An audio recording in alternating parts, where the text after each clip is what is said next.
యేసుప్రభు వారు అన్నారు ఏమనంటే, నా వాక్యమందు నిలిచిన వారైతే నిజముగా నాకు శిష్యులయ్యుండి సత్యమును గ్రహించెదరు, అప్పుడు సత్యము మిమ్మల్ని స్వతంత్రులుగా చేయునని చెప్పగా, వారు మేము అబ్రహాము సంతానము, మేము ఎన్నడూను ఎవనికిని దాసులమై ఉండలేదే అన్నారు.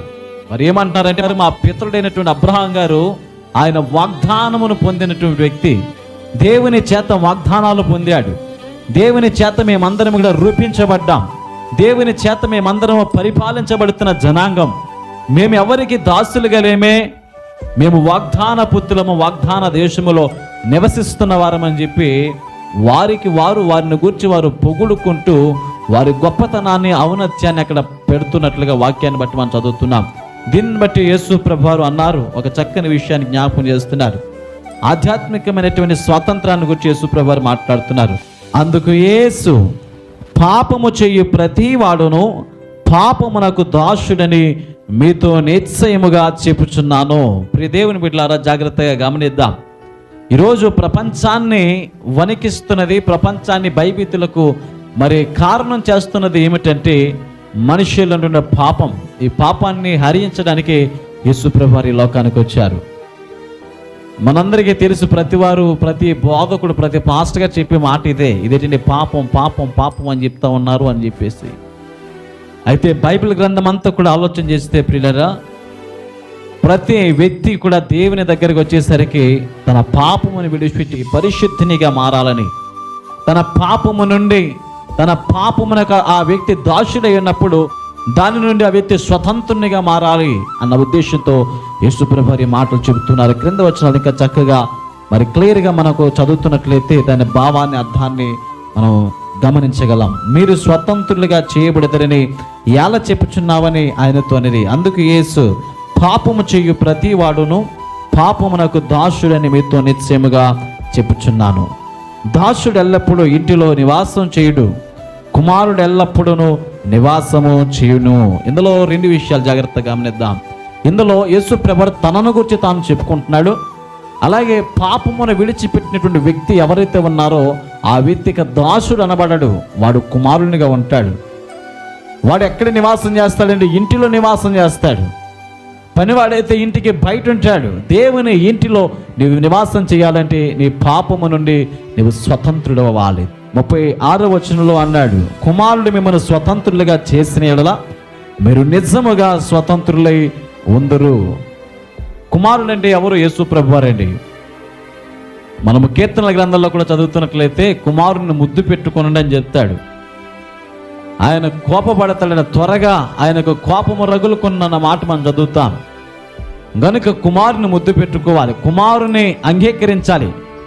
ఆ కుమారుడే మన పాపముల నుండి మనకు విమోచన కలుగు చేస్తాడు. స్వాతంత్రాన్ని, ఆధ్యాత్మికమైన స్వాతంత్రాన్ని యేసు ప్రభువారు అనుగ్రహిస్తారని ఆ మాటలు తనను గూర్చి తను చెప్పిన వాక్యాన్ని గూర్చి సాక్ష్యం ఇస్తూ ఉన్నాడు. 37వ వచనం, మీరు అబ్రహాము సంతానం అని నాకు తెలుసు, అయినను మీలో నా వాక్యమునకు చోటు లేదు గనుక నన్ను చంప వెదుకుచున్నారు. నేను తండ్రి యొద్ద చూచిన సంగతులే బోధించుచున్నాను, ఆ ప్రకారమే మీరు మీ తండ్రి యొద్ద వినిన వాటిని జరిగించుచున్నారని వారితో చెప్పాను. యేసు ప్రభువారు అన్నారు, మీరు మీ తండ్రి చేస్తున్న క్రియలు చేయట్లేదు. వారు అంటున్నారు, మేము అబ్రహాం సంతానం అండి, అబ్రహామే మా నాన్నగారు, మా తండ్రి గారు ఆయన చెప్పినట్లు మేము చేస్తున్నాం అంటే ఆయన అన్నాడు, నేను నా తండ్రి దగ్గర విన్న సంగతులు మీకు బోధిస్తున్నాను, మీరు మీ తండ్రి దగ్గర విన్న సంగతులను మీరు బోధించట్లేదు, దాని ప్రకారంగా జీవించట్లేదు, దాని ప్రకారంగా చేయట్లేదు. మీరు చేస్తున్న పనులు ఏంటి అంటే ఆ క్రింద వచనాల్లో వారు మరలా యేసు ప్రభువుని ప్రశ్నిస్తున్నారు, తర్కం. అందుకు వారు ఆయనతో, మా తండ్రి అబ్రహాం అనేది. యేసు, మీరు అబ్రహాము పిల్లలైతే అబ్రహాము చేసిన క్రియలను చేతురు, దేవుని వలన వెళ్ళిన సత్యం మీతో చెప్పిన వాడనైనా నన్ను మీరు ఇప్పుడు చంప వెతుకుచున్నారే, అబ్రహాము అట్లు చేయలేదు. దేవునికి స్తోత్రం, హల్లెలూయా. ఏమని చెప్తున్నాడు? అబ్రహాం అయితే అలా చేయలేదు, మీరు అలా చేస్తున్నారు. మీ తండ్రి ఎవరో నాకు తెలుసు. మీ తండ్రి ఎవడు అంటే 44వ వచనం, మీరు మీ తండ్రి యగు అపవాది సంబంధులు, మీ తండ్రి దురాశలను నెరవేర్చగోరుచున్నారు. ఆది నుండి వాడు నరహంతకుడై ఉండి సత్యమందు నిలిచిన వాడు కాడు, వాని యందు సత్యమేమీ లేదు. వాడు అబద్ధమాడునప్పుడు తన స్వభావమును అనుసరించి మాట్లాడును. వాడు అబద్ధికుడును, అబద్ధమునకు జనకుడై ఉన్నాడని చెప్తున్నాడు. ప్రజలు అంటున్నారు, అయ్యా మేము అబ్రహాము సంతానం, మేము అబ్రహాము యొక్క పిల్లలం, మా తండ్రి ఆయనే అంటే యేసు ప్రభువారు. ఒకవేళ ఆయన మీ తండ్రి అయితే అబ్రహాం చేసినట్లే మీరు ఎందుకు చేయట్లేదు? అబ్రహాము జరిగించిన నీతి క్రియలు మీరు ఎందుకు జరిగించట్లేదు? మీరు ఇంకా పాపములో కొట్టిమిట్టాడుతూ మీ కన్నులు తేరక ఈ లోకాన్ని ప్రేమిస్తూ పాపానికి దాసులుగా ఉన్నారు. గనుక మీరు సత్యమందు నిలవబడాలి, సత్యమందు ప్రతిష్ఠ చేయబడాలి, సత్యాన్ని మీ జీవితాల్లో నిలుపుకోవాలి. ఆ సత్యము దేవుని వాక్యం. ఆ సత్యము మీలోనికి వస్తే ఆ సత్యం మిమ్మలను స్వతంత్రులుగా చేస్తుందని చెప్తూ ఉన్నాడు. ప్రియ దేవుని బిడ్డలారా, ఆలోచన చేయండి. ప్రతి వ్యక్తికి కూడా విడుదల కావాలి. ఒక వ్యక్తి జ్వరముతో బాధపడితే ఆ జ్వరము నుండి విడుదల కావాలి అని కోరుకుంటాడు. మరణకరమైన రోగం కలిగితే ఆ రోగము నుండి విడుదల కావాలని కోరుకుంటాడు.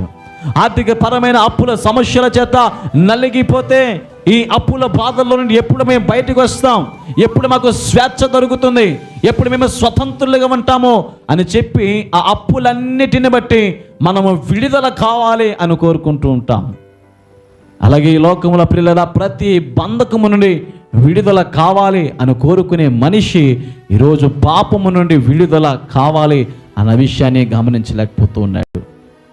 ఈ స్వతంత్ర దినోత్సవ సమయంలో ప్రియులారా మీకు తెలియజేస్తూ ఉన్నాను, ఈ స్వతంత్ర దినాల్లో ప్రతి వ్యక్తి కూడా ఏమంటే భౌతికంగా ఈ భారతదేశానికి సుమారు 1600 సంవత్సరంలో ఆ దినాల్లో వచ్చినటువంటి ఆ యొక్క భయంకరమైన బ్రిటిష్ వారి చేత పరిపాలించబడి అనగద్రొక్కబడి వారి పరిపాలన క్రింద ఉన్నటువంటి ప్రజలు ఆ దినాల్లో పోరాటం చేసి మన భారతదేశానికి స్వతంత్రాన్ని తీసుకుని వచ్చారు. సుమారు 1858 సంవత్సరం నుండి 1947 సంవత్సరం వరకు మన భారతదేశం భయంకరంగా పీడించబడింది, భయంకరమైన దాస్యత్వంలో ఉంది. వనరులు మనవి, ఏమంటే మన దేశంలో దొరికే ప్రతి పంట, ప్రతి వాణిజ్య సంబంధమైనటువంటి వ్యాపారం, ఈ లావాదేవీలన్నీ చేయవలసిన మనం మన పూర్వీకులైన వారు ఆ దినాన్ని బ్రిటిష్ వారి చేత పరిపాలించబడుతున్నప్పుడు స్వతంత్ర సమరయోధులు ఎంతో ప్రయాసపడి ఈ భారతదేశానికి స్వతంత్రాన్ని తీసుకుని వచ్చారు. బట్ ఈ రోజున మనం చూస్తున్నప్పుడు ఈ స్వాతంత్రం ఏమైపోయిందో తెలియదు. ఈనాటికి కూడా ఇంకా పరిపూర్ణమైన ప్రజలందరూ కోరుకునే స్వాతంత్రాన్ని ప్రజలు అనుభవించలేకపోతున్నారు. కారణం ఏమిటో తెలుసా ప్రియులారా? ప్రజలలో దైవ భయం లేక. ఏమి లేకండి? దైవ భయం లేక. ఈ లోకంలో అనేక మతాలు ఉన్నాయండి. మన భారతదేశం భిన్నత్వంలో ఏకత్వం కలిగిన దేశం. ఈ భారతదేశంలో సర్వమత సమ్మేళనంగా ప్రతి మతాన్ని, ప్రతి వ్యక్తిని గౌరవించేటువంటి ప్రజలు ఉన్నారు మన భారతదేశంలో. అయితే ఈ భారతదేశంలో నివసిస్తున్న ప్రతి వ్యక్తి ఏ మతాలలో ఉన్న ఏ యొక్క దేవుని, ఏ దేవతను పూజించినప్పటికీ ఆ దైవత్వమును గూర్చిన భయము వారికి లేక, ఆ పాపమును గూర్చిన భయభీతులతో వారు జీవించకపోవటం వలన నన్ను ఎవరు చూస్తారులే, నేనేం చేసినా ఎవరు పట్టించుకుంటారు అన్న విధానంలో జీవిస్తున్నారు. కనుక నైతిక విలువలు పడిపోయాయి. దానిని బట్టి ప్రియులారా, మన భారతదేశంలో మనం చూస్తూ ఉన్నప్పుడు ఇంకా ఈనాటికి కూడా మనం వార్తలు వింటూ ఉన్నాం. ఎలాంటి వార్తలు తెలుసా? ఏమండి, 6 ఏళ్ల పసి పాపను మొదలుకొని 60 ఏళ్ల భామ వరకు కూడా అత్యాచారాలు గావించబడతా ఉన్నాయి. దొంగలు, ఏమండి దోపిడీలు, అక్కడక్కడ మరి నరహత్యలు, భయంకరమైన నేరాలు చేస్తూ ఈ భారతదేశం ఈనాటికి సరైన స్వతంత్రము కలిగినటువంటి దేశంగా కనిపించట్లేదు. కారణం నైతికమైన విలువలు పడిపోవటం వలన, దైవ భక్తి లేకపోవటం వలన, భక్తి లోపించటం వలన. కనుక దానిని బట్టి ఈ యొక్క వాక్య భాగంలో అన్నాడు, సత్యము మిమ్మలను స్వతంత్రులునిగా చేస్తుంది. అనేక మంది మిషనరీలు మన భారతదేశానికి వచ్చారు, క్రైస్తవ్యాన్ని పరిచయం చేశారు. ఆ క్రైస్తవ్యం ఈ లోకానికి రాకపోతే, ఈ భారతదేశానికి రాకపోతే ఈ భారతదేశంలో ఇంకా భయంకరమైన మూఢాచారాలు ఉండేవి. ఒకప్పుడు పూర్వం ప్రియులారా, బ్రిటిష్ పరిపాలనలో 1947 సంవత్సరానికి ముందు కాలంలో ఎలాంటి భయంకరమైన దురాచారాలు అంటే సతీ సహగమనం ఉండేది. తెలుసండి సతీ సహగమనం? అమ్మ మీరు చదువుకొని ఉంటారు పిల్లలైన వారు. ఆ సతీ సహగమనంలో ఒకవేళ భర్త చనిపోతే భార్యను కూడా అదే నిప్పుల గుండం మీద, అదే చితి మీద ఆమె శరీరాన్ని కూడా ఆమె బ్రతికుండగానే ఆ భర్త శవంతో పాటు తగలబెట్టేసేవారు. అలాంటి దురాచారాలు కలిగిన భారతదేశం మన దేశం. అలాంటి పరిస్థితుల్లో విలియం కేరీ గారు మన భారతదేశానికి వచ్చి ఎక్కడో ఇంగ్లాండ్ దేశంలో ఉండి తన వృత్తి పని ఆయన చేసుకుంటూ ఆయన ఉంటున్నప్పుడు భారతదేశం పట్ల ఆయన కలిగిన భారాన్ని బట్టి దేశానికి వచ్చి, ఈ దేశం అంధకారంలో ఉంది, ఈ దేశము చాలా భయంకరమైన మూఢత్వంలో ఉంది, ఈ భారతదేశానికి వెళ్ళి క్రీస్తు ప్రేమను చాటాలి, మార్పు కలుగు చేయాలని చెప్పి ఆయన భారతదేశానికి వచ్చి తన కుటుంబాన్ని సహితం కూడా త్యాగం చేశాడు. తన కుమారుడు చనిపోయాడు, ఈ దేశానికి వచ్చి తన భార్య చనిపోయింది. అయినప్పటికీ దేవుని పనినైనా వదిలిపెట్టలేదు. వాక్యాన్ని తర్జుమా చేయడం ప్రారంభిస్తున్నాడు, బైబిల్ గ్రంథాన్ని ముద్రించడం ప్రారంభిస్తున్నాడు. విలియం కేరీ గారి దేశానికి వచ్చిన తర్వాత రావటం వలన దురాచారాలన్నిటిని కూడా రూపుమాపడానికి కొంత అవకాశం కల్పించబడింది. దేవునికి స్తోత్రం కలుగునుగాక. హల్లెలూయా. అప్పట్లో బహుభార్యత్వం ఉండేదంట. ఏమిటంటే ఒకవేళ ఒక వ్యక్తి 10 మందిని వివాహం చేసుకుంటే ఆ చనిపోయినాడు వాడు ఎవడైతే ఉన్నాడో ఆ మగవాడు చనిపోగానే ఈ 10 మంది ఆడవాళ్ళని కూడా తీసుకుని ఏం చేసేవారు, ఆ చితి మంటల మీద కాల్చేసేవారు. వాళ్ళు ఏడుపులు పట్టించుకునే నాదులు లేడు. అప్పటి వరకు చాలామంది ప్రయత్నాలు చేశారు. ఆ దినాల్లో రాజా రామ్మోహన్ రాయ్ అయినటువంటి ఒక సంఘ సంస్కర్త కూడా దాని మీద పోరాటం చేశాడు. ఆ విలియం కేరీ గారు సహాయంతో వారు వీరు కలిసి దాన్ని రూపుమాపారు. అప్పట్లో ఇంకా భయంకరమైన దురాచారాలండి, ఏమంటే దేవదాసి వ్యవస్థ, ఇంకా బాల్య వివాహాలు, ఇలాంటి ఎన్నో మూఢాచారాలు, మూఢ నమ్మకాలు కలిగినటువంటి దేశంలో ప్రజలు నివసిస్తూ ఉన్నప్పుడు వాటి నుండి వారికి విముక్తి కలగలేదు, వాటి నుండి వారికి స్వతంత్రం రాలేదు. భారతదేశంలో ఉన్నటువంటి ఆ మూఢ నమ్మకాల నుండి, ఆ దురాచారాల నుండి వారికి ఆ స్వతంత్రము కోరుకోలేదు. అలాంటి పరిస్థితుల్లో దేవుడు అనూహ్యమైన రీతిలో దైవజనుడు విలియం కేరీ గారి ద్వారా ఇవన్నీ చేయించాడు. అప్పటి వరకు ఆడవాళ్ళు బయట అడుగు పెట్టేవారు కాదు. వారికి సరైన మెరుగైన చదువులు, మన భారతదేశంలో ఫస్ట్ టైం బ్యాంకింగ్ సిస్టమ్ పెట్టిందే విలియం కేరీ గారు. వారు చదువుకున్న చదువు నాలెడ్జ్ని బట్టి ఈరోజు మనం బ్యాంక్కి వెళ్ళి బ్యాంకులో డబ్బులు వేస్తున్నామంటే కారణం వారే. ఈరోజు మనం పెన్నుతో రాస్తున్నామంటే, ఈరోజు పుస్తకాలు ప్రింట్ అవుతున్నాయంటే ముద్రణ యంత్రాన్ని మన భారతదేశానికి తీసుకొచ్చిన వ్యక్తి విలియం కేరీ గారు. ఆయన తీసుకురావటమే కాదు, ఈ పరిశుద్ధ గ్రంథాన్ని మొట్టమొదటిగా దాని మీద అచ్చు వేయించారు. ఇలా ఎంతో ప్రియులారా ఎన్నెన్నో గొప్ప కార్యాలు మన భారతదేశంలో జరిగాయి. అయితే దేవుడు అనూహ్యమైన రీతిలో మిషనరీల ద్వారా ఈ సువార్తను ప్రజలకు ప్రకటిస్తూ ఉన్నప్పుడు ఆనాడు ఆ మూఢనమ్మకాలన్నీ పోయి దైవత్వంలోనికి వచ్చారు. దేవునికి స్తోత్రం కలుగునుగాక. హల్లెలూయా. దేవుని వాక్యాన్ని నమ్మటం ప్రారంభించారు. ఇక్కడ అంటున్నాడు, నా వాక్యం అందు మీరు నిలిచి ఉంటే మీరు సత్యాన్ని గ్రహిస్తారు, సత్యాన్ని మీరు నమ్మితే సత్యం మిమ్మల్ని స్వతంత్రులుగా చేస్తుంది అని. వాక్యాన్ని మరి కొన్ని విషయాలు మనం చదువుకుందాం. గలతీయులకు రాసిన పత్రిక దయచేసి చూడండి ప్రియులారా, 5వ అధ్యాయం. ఈ స్వాతంత్రమును అనుగ్రహించి క్రీస్తు మనలను స్వతంత్రులుగా చేసి ఉన్నాడు, కాబట్టి మీరు స్థిరముగా నిలిచి మరలా దాస్యమును కాడి క్రింద చిక్కు కొనకుడి.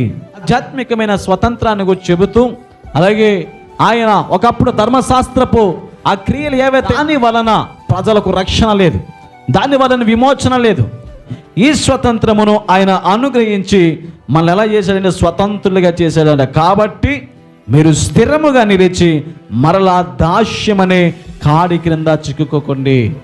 పూర్వం ప్రియుల ఇశ్రాయేలు సుమారు 400 సంవత్సరాలు దాస్యం అనే కాడి క్రింద ఉన్నారండి. ఎన్ని సంవత్సరాలు అండి? 400 సంవత్సరాలు ఐగుప్తు దేశంలో వారు కఠినమైన శ్రమను అనుభవిస్తున్నారు. ఈరోజు ఇజ్రాయెల్ దేశాన్ని దేవుడు జ్ఞాపకం చేసుకునే ప్రపంచ దేశాలన్నిటిలో ప్రాముఖ్యమైన ఘనమైన దేశంగా ఎంచి ఆయన దాన్ని ఘనపరుస్తూ ఉన్నాడు. ఒకప్పుడు వారు బానిసత్వంలో ఉన్నారు, ఒకప్పుడు వారు ఓర్చుకున్నారు కనుక దేవుడు ఈరోజు వారిని ఒక మంచి స్థానంలో ఉంచారు. మన భారత ప్రజలందరూ అనేకమైన మూఢాచారాలలో, అనేకమైన అసత్యమైన విషయాల మీద మనస్సు పెట్టి సత్యాన్ని తెలుసుకోకుండా ఆధ్యాత్మికంగా ఏం చేస్తున్నారు, విడుదల లేని బ్రతుకులను జీవిస్తున్నారు. ఈరోజు పాపం అనే బీజం నీలో ఉంటే అది నిన్ను దాసునిగా చేసుకుంటుంది. ఆ పాపమును బట్టి, నీ అతిక్రమాలను బట్టి నీవు దోషిగా ఎంచబడతావు. యోహాను మొదటి పత్రిక 3:9 చదువుతున్నాం. 3వ అధ్యాయం 9వ వచనం. దేవుని మూలముగా పుట్టిన ప్రతి వానిలో ఆయన బీజము నిలుచును, గనుక వాడు పాపము చేయుడు. వాడు దేవుని మూలముగా పుట్టినవాడు గనుక పాపము చేయజాలడు. దేవుని మూలంగా పుట్టిన ప్రతి వానిలో దేవుని బీజం ఉంటుందండి. ఈరోజు పాపపు బీజం నీలో ఉంటే నువ్వు అపవాది సంబంధవి. దేవుడు మనందరికీ కృప అనే అర్హతనిచ్చి ఆ కృప చేత మనందరినీ కూడా ఆయన బ్రతికించి ఉన్నారు. గనుక ఈరోజు బ్రతికించబడి, రక్షింపబడి, దేవుని చేత విమోచించబడి, విడుదల పొందుకొని ఆధ్యాత్మికమైన స్వతంత్రాన్ని అనుభవిస్తున్న మనము మన శరీర క్రియలకు ఈ స్వతంత్రాన్ని హేతు చేసుకోకూడదండి. కనుక యేసు ప్రభువు అనుగ్రహించిన ఈ స్వతంత్రాన్ని బట్టి ప్రార్థన చేసుకుందాం. ప్రతి ఒక్కరూ ప్రార్థనలో ఏకీవించండి. ఈ కొద్ది మాటలు ప్రభు మనందరి వెనికిడిలో దీవించి ఆశీర్వదించి నడిపించును గాక. ఆమేన్.